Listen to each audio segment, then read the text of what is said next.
When we started working on the Tinkerbell Buddy, I was really excited because she's amazing. She's this cute character, she's sassy, she has a lot of personality. So the first thing I do is I go out on the internet and I just kind of start to look for images. So I can really capture just the essence of the character. And so on my computer, I'll just start working. And what we typically do is just kind of create almost like a tech drawing where it's like, this is front view, this is side view, so that we can have it to our manufacturing partner to create a sample. Now with Scentsy, we have a form factor that we're already working with. So we have to take this character and use our Scentsy Buddy shape to kind of merge the two. So with a doll, with this little sassy girl, we had to really make her still look feminine and also kind of merge her into the Scentsy Buddy shape. Now with her, one of her biggest characteristics is her wings. Now Tinkerbell has a very unique shape of her wings, so we were able to pull that from her character. But then we had to kind of figure out how will it work with the buddy. The other probably tough thing with Tinkerbell is her hair. She has her little signature bun that she's got going on here, and then she has very, kind of bouffanty bangs. So creating some volume and style just using some short material was difficult. Similar to the dress, she's a fairy. So her dress needed to look as natural as a dress would look on a fairy. And so we wanted her dress to look more like petals of either a leaf or a flower or things like that. And so we had to pick a material, again, that could be cut with a raw edge, that would lay nice and flat, and again would be soft, because this is a plush for a child to snuggle with. So all of those things are considered in the concept art and put on there. And then we send it over to our manufacturing partner. So then what they start to do is they work on samples, and as they work on their first sample, they'll just send us photos. But luckily Tinkerbell, we had a lot of good reference, and then we were able to kind of get her narrowed down. So it's about an 18-month process that we, from start to finish. And so we have to allow it plenty of time for concept, plenty of time for samples, and then plenty of time for production. And then we get to launch her and give her to our consultants.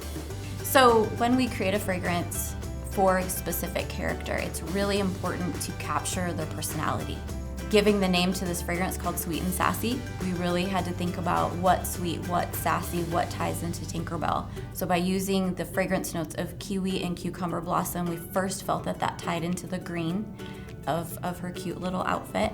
But it also lent itself to kind of a nice, light, airy feel. She's little, she flies through the air. So we really felt that that kind of captured that feel. We have the tangerine in there, which kind of lends itself to a little bit more bold sassiness, which is really great for her. So we tried to tie all of those in together to not only make a great fragrance, but when somebody's smelling it and they know that it's called Sweet and Sassy, it has that sweet and sassy feel, and you think about Tinkerbell and what she's all about. It's a huge process. We're super passionate about what we do and want to make sure that we get it just right each time.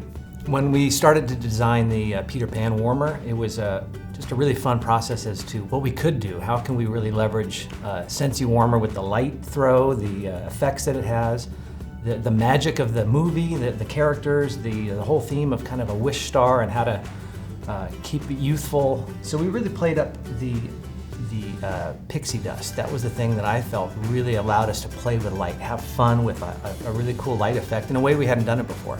And a fun little happy accident is the way that a filament light bulb works is it's not a central point of light, but has some multiple light sources basically on that little filament. And the way the light travels through these holes is it creates these little fairy wings on the wall.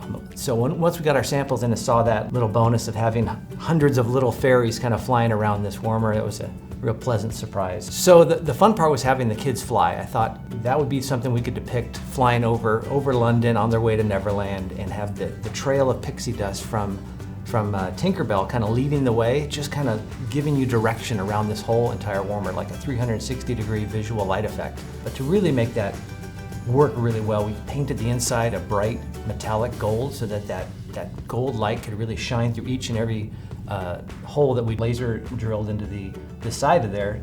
So the pixie dust has a magical effect. Every time you walk by it, it gets brighter and brighter and diminishes as you walk by it.